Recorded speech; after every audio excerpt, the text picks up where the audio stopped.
सो NTA ने एक और ट्वीट करके फिर से नीट के बच्चों को थोड़ा परेशान कर दिया है। बिकॉज पहला कि they have now started posting questions on their Twitter handle, जो कि लास्ट के 8 दिन में करना थोड़ा सा गलत है। अगर आपको ये ट्रेंड शुरू ही करना था तो बहुत पहले करना चाहिए था। ये लास्ट के एंड में बच्चों को पैनिक क्रिएट करता है। दूसरा, जो पहला ये क्वेश्चन डाला है वो बहुत कंट्रोवर्शियल है। उन्होंने अपनी पुरानी एनसीईआरटी में कुछ और लिखा था, नई एनसीईआरटी में ठीक करके कुछ और लिखा है। तीसरा, अब वो एवरीडे क्वेश्चन डाल रहे हैं वहां पर। आज का भी सवाल आ चुका है, कल का भी आ चुका है, एंड उन्होंने अपना एक व्हाट्सएप हैंडल दे दिया है कि व्हाट्सएप चैनल है हमारा, व्हाट्सएप चैनल ज्वाइन कर लो एंड रेगुलर अपडेट्स लो। लास्ट के 8 दिन में यार बच्चा अपनी तैयारी छोड़ के रेगुलर अपडेट्स लेगा। I just don't get this. But anyway, अब जो क्वेश्चन दिया है हमें उसको सॉल्व करना है। मैं आपको बताती हूँ उसका क्या सही आंसर बनना चाहिए और क्या वो क्वेश्चन था, आज का क्वेश्चन भी क्या है, और व्हाट्सएप हैंडल का लिंक भी मैं इस वाली क्लास में आपके साथ शेयर करने वाली हूँ। पहला जो उन्होंने क्वेश्चन दिया है ये वाला, what is the function of tassels in the corncob. सबसे पहली बात, टैसल्स वर्ड पुरानी एनसीईआरटी में था, नई एनसीईआरटी में था ही नहीं। ये है आपकी ओल्ड एनसीईआरटी, ये है आपकी न्यू एनसीईआरटी। क्वेश्चन आया है एसआरएफपी यानी कि सेक्सुअल रिप्रोडक्शन फ्लावरिंग प्लांट के पॉलिनेशन वाले टॉपिक में से, जो कि वैसे ही बहुत इंपॉर्टेंट टॉपिक है। अगर हम ओल्ड एनसीईआरटी देखेंगे तो यहां पर इन्होंने वर्ड लिखा था दिस वन, टैसल, कि कॉर्नकॉब में the tassel that you see are nothing but the stigma and style, यानी कि पुरानी एनसीईआरटी गलत बता रही थी कि जो टैसल्स हैं वो फीमेल पार्ट है ना, stigma and style female part, और वो क्या करते हैं, पोलन ग्रेन्स को ट्रैप करते हैं। तो अगर मैं पुरानी एनसीईआरटी के हिसाब से बिना अपना दिमाग लगाए जाऊं तो वो आ जाएगा to trap the pollen grains. But new NCERT जो कि पिछले साल अपडेट हुई है उसमें इन्होंने ठीक कर दिया है। उन्होंने यहां पर बोला कि भैया ये टैसल्स नहीं है, the familiar example that you see is corn cob, the ears that you see are nothing but the stigma and style, which is technically correct. tassels word को replace करके क्या कर दिया गया है, तो पहले word क्या था ओल्ड एनसीईआरटी में, tassel। अब tassel word है ही नहीं, अब कौन सा word है, ear।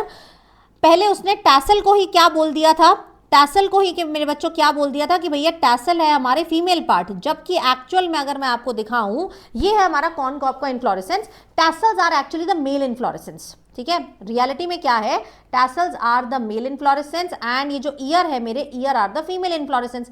अब जो मेल इन्फ्लोरेसेंस होता है उसका काम ट्रैप करना नहीं होता, उसका काम है पोलन ग्रेन बनाना, पोलन ग्रेन बनाना एंड बनाना यानी कि पोलन ग्रेन का सिंथेसिस एंड उसका डिस्पर्सल और जो फीमेल वाला पार्ट है उसका काम होता है to receive the pollen grain. ये क्या काम करेगा, to receive the pollen grain. और नई एनसीईआरटी में बिल्कुल सही दिया हुआ है that the ears which are the female inflorescence they are nothing but the stigma and style, जो कि क्या करते हैं, विंड में वेव करते हैं, ट्रैप द पोलन ग्रेन। तो ट्रैप कौन करेगा, फीमेल वाला part.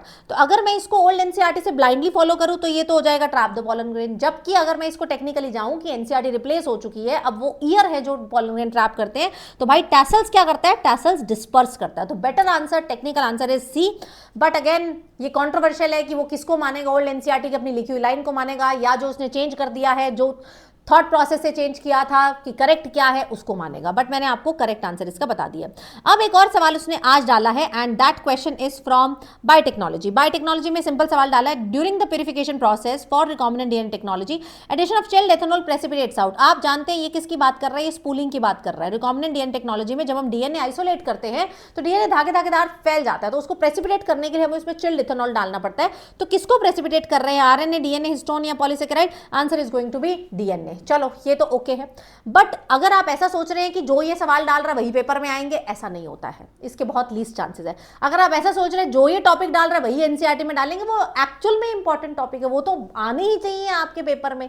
Pollination is important topic, biotech में recombinant DNA technology is important topic, ठीक है। अगर कोई और क्वेश्चन आएगा मैं आपको साथ साथ बताती जाऊंगी। दूसरा इन्होंने क्या दिया है, अपना व्हाट्सएप हैंडल, व्हाट्सएप चैनल का लिंक दे दिया है। तो ये लेटेस्ट ट्वीट कहता है कि for every aspirant preparing for exam conducted by NTA follow NTA official WhatsApp channel. ये एक्चुअली में अकेले नीट के लिए नहीं है, इट्स जस्ट एनटीए अपने सारों को बोल रहा है, हर एग्जाम कंडक्शन वाले को बोल रहा है कि सारे अपडेट अब से व्हाट्सएप पे आ जाएंगे। कोई एप्लीकेशन, एडमिट कार्ड, डेडलाइन कुछ भी आ रही है व्हाट्सएप चैनल से ले सकते हैं। तो व्हाट्सएप चैनल का लिंक मैं आपको टेलीग्राम पे दे रही हूँ, वहां पर आप इसको ज्वाइन कर सकते हैं। तो ये मेरा टेलीग्राम है, नीचे मैंने लिंक भी डिस्क्रिप्शन में डाला हुआ है, वहां से भी ले सकते हैं, इसको स्कैन कर लीजिए।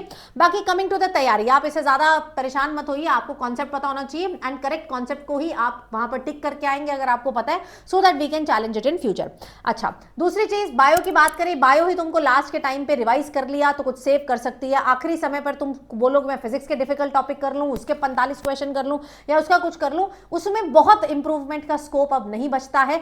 अब आपका इंप्रूवमेंट का स्कोप बचता है बायोलॉजी में। तो कंप्लीट क्रैश कोर्स मैंने आपका ऑलरेडी ले लिया है, आज हम इसको कंप्लीट कर देंगे, मतलब we are done with the complete crash course. मेरे टेलीग्राम पे साइंटिस्ट का पूरा शीट बनी हुई है, डिसऑर्डर्स की शीट बनी हुई है, एग्जाम्पल की शीट मैंने कल दे दी है, प्लांट फैमिलीज दे दी, डायग्राम्स हम कल करने वाले हैं, एनसीईआरटी समरी की शीट बनी हुई है, आउट ऑफ एनसीईआरटी जितने पॉइंट्स है जो सप्लीमेंट्री बुक में थे सीबीएसई की, सबकी शीट बनी हुई है, वो आप यहाँ से ले सकते हैं। एंड अपनी तैयारी पे फोकस करें, do not just get confused, do not involve your self in such things. जो भी इंपॉर्टेंट होगा, मान लो कल को कोई और सवाल भी डालता, वो मैं आपके साथ टेलीग्राम पे शेयर कर दूंगी, तो आपको टेंशन लेने की कोई जरूरत नहीं है। अभी तो सिर्फ बायो के डाले, हो सकता है कल को फिजिक्स केमिस्ट्री के भी डालने लग जाए।